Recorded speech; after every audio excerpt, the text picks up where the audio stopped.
alivyosema katibu, tumeona sehemu ya mchango wako ambao unafanya katika jumuiya na katika jamii kwa ujumla.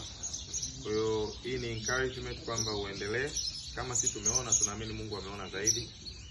Lakini ni mwanzo tu ambao tulikubaliana kwamba kwa wanajumuiya wote kwamba tumeanza kwa hili, lakini litakuwa ni endelevu, kuendeleana, kujaliana sisi kwa vile vipawa mbalimbali ambavyo tunavyo.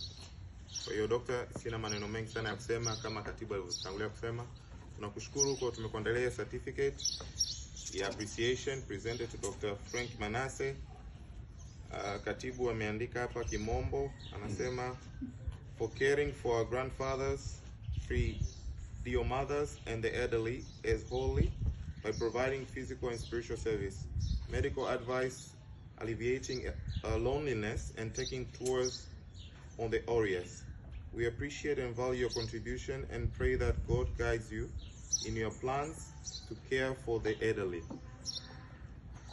Naomba nikukabidhi tu.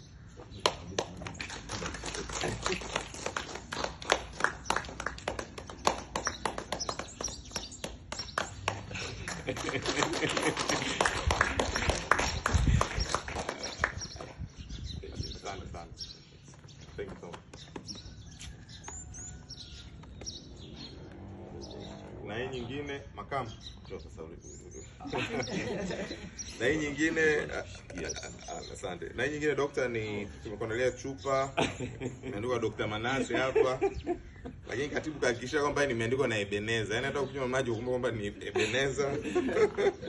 Na peni imeandikwa Dr. Manase, una flash imeandikwa Dr. Manase, diary imeandikwa logo ya Ebeneza hapa. Katibu, una kazi njema sana, hongera.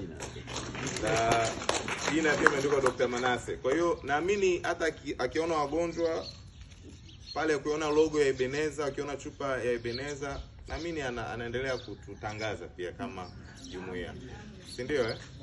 Dr., congratulations. Hongera sana.